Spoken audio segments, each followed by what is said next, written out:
Assalamualaikum warahmatullahi wabarakatuh. Apa kabar sahabat Amirul Mukminin? Semoga semua dalam lindungan Allah Subhanahu wa taala. Masjid Al-Ijabah merupakan salah satu masjid yang sering dikunjungi oleh jamaah umroh atau jamaah haji. Masjid ini adalah salah satu saksi bisu perjuangan Nabi SAW di kota Madinah dan menjadi saksi kecintaan Rasulullah SAW terhadap umatnya. Masjid Al-Ijabah ini terletak di Jalan Malik Faisal atau sebelah utara pemakaman Baqi. Jarak dari Masjid Nabawi setelah perluasan hanya sekitar 580 meter. Apabila dibandingkan dengan Masjid Nabawi yang begitu megah dan besar, masjid ini sangatlah bersahaja dan tidak sebesar Masjid Nabawi. Luas Masjid Ijabah hanya sekitar 1000 meter persegi. Masjid ini terbagi menjadi dua, yakni untuk jamaah wanita dan juga laki-laki. Untuk jamaah wanita, area yang disediakan seluas 100 meter persegi. Sisanya digunakan untuk jamaah laki-laki. Pada bagian depan masjid terletak kubah setinggi 11,7 meter dan diameter 9,5 meter, dilengkapi dengan menara setinggi 33,75 meter. Sebelumnya, masjid ini dikenal dengan nama Masjid Bani Muawiyah Al-Ausi karena ia adalah orang pertama yang membangun masjid ini. Namun karena Rasulullah SAW pernah berdoa di masjid ini, maka namanya berganti menjadi Masjid Al-Ijabah. Masjid Al-Ijabah artinya perkenan, karena di tempat inilah Rasulullah SAW memanjatkan 3 doa khusus untuk keselamatan umat Islam. 2 di antaranya dikabulkan oleh Allah Subhanahu wa taala, sementara 1 doa tidak dikabulkan. Imam Muslim meriwayatkan, suatu hari Rasulullah SAW datang dari gunung dan ketika melewati Masjid Bani Muawiyah, beliau masuk dan sholat 2 rakaat kemudian berdoa sangat lama.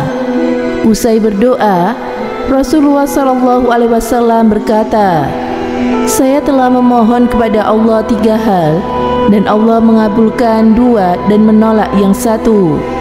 Pertama, aku memohon kepada Allah agar tidak membinasakan umatku dengan kekeringan dan kelaparan.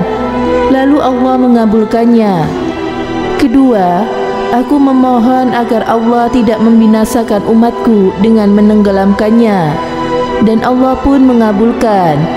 Ketiga, aku memohon agar tidak ada fitnah dan perbedaan di antara umatku. Namun kali ini Allah tidak mengabulkannya." Doa Nabi Muhammad SAW di masjid tersebut menunjukkan kecintaan Nabi yang sangat luar biasa terhadap umat Islam.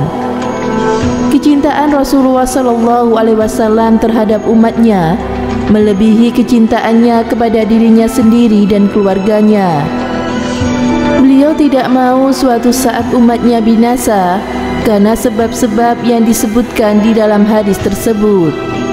Allah mengabulkan 2 permohonan Nabi Muhammad SAW, namun Allah tidak mengabulkan terkait dengan fitnah.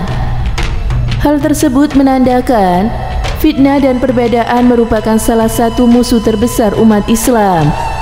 Manusia tidak perlu takut binasa karena kekeringan dan kelaparan, karena Allah Subhanahu wa taala sudah memberi jaminan kepada Nabi SAW. Manusia tidak perlu takut karena dikalahkan oleh kaum kafir, karena Allah Subhanahu wa taala sudah menjaminnya. Tapi umat Islam bisa binasa karena fitnah. Profesor Dr. Kiai Haji Nasaruddin Umar, Imam Besar Masjid Istiqlal, menegaskan bahwa fitnah dalam Islam tidak pernah menjadi istilah yang positif. Al-Quran dengan tegas menyatakan bahwa dan fitnah lebih sadis daripada pembunuhan. Al-Quran Surat Al-Baqarah ayat 291. Dalam redaksi lain, Al-Quran juga mengungkapkan dan fitnah lebih besar daripada pembunuhan. Al-Quran Surat Al-Baqarah ayat 217. Umat Islam juga akan dengan mudah dikalahkan oleh musuh karena tidak menghargai perbedaan-perbedaan yang ada. Ketika umat Islam selalu mengedepankan perbedaan, maka mereka akan dikuasai oleh ego masing-masing. Perbedaan adalah sebuah sunnatullah. Bahkan orang bersaudara bisa saja memiliki perbedaan-perbedaan. Sepasang suami istri bisa memiliki perbedaan pendapat.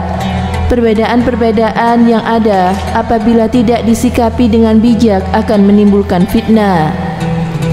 Allah Subhanahu wa Ta'ala berfirman, "Hai Muhammad, sesungguhnya aku apabila telah memutuskan suatu keputusan, maka keputusanku itu tidak dapat dicabut lagi. Dan sesungguhnya aku memberimu untuk umatmu bahwa sama sekali aku tidak akan membinasakan mereka dengan paceklik yang menyeluruh. Dan aku tidak akan membiarkan mereka dikuasai oleh musuh dari selain kalangan mereka sendiri, yang akibatnya mereka akan dibinasakan oleh semusuhnya secara menyeluruh, sehingga sebagian dari mereka membinasakan sebagian yang lain, dan sebagian dari mereka membunuh sebagian yang lain, dan sebagian dari mereka menahan sebagian yang lain." Semoga kita semua senantiasa diberikan hidayah dan dilindungi Allah Subhanahu wa Ta'ala dari segala jenis mara bahaya.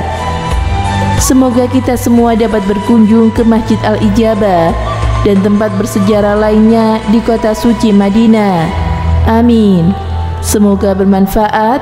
Wallahu a'lam bishawab.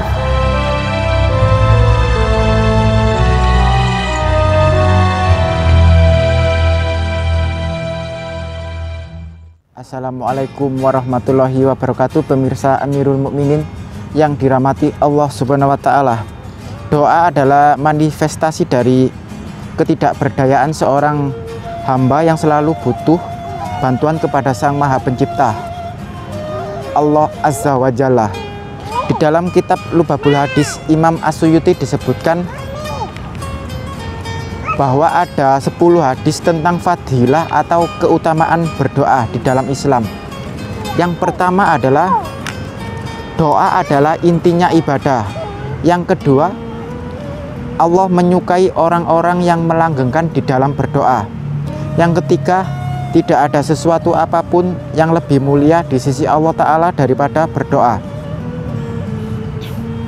Yang keempat, Allah akan bersama kita jika kita mau berdoa kepada Allah Subhanahu wa Ta'ala.